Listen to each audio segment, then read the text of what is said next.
বাণিজ্য শুল্ক থেকে রেহাই পেতে হলে বাংলাদেশকে আরও বেশি মার্কিন তুলা আমদানি করতে হবে, এই বার্তাই দিয়েছে ওয়াশিংটন।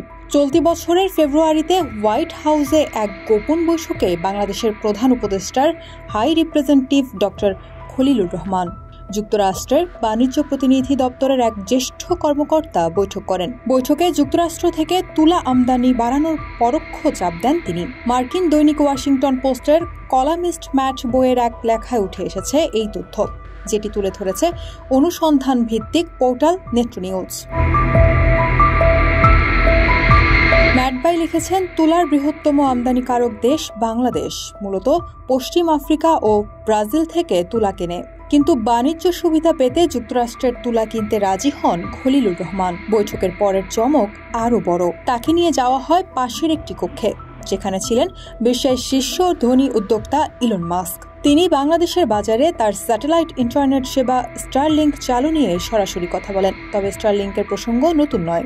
স্থানীয় টেলিকম কোম্পানিগুলোর বিরোধিতা থাকলেও বাংলাদেশে ইন্টারনেট বন্ধের অতীত অভিজ্ঞতা থেকে বেরিয়ে আসতে চায় বর্তমান সরকার।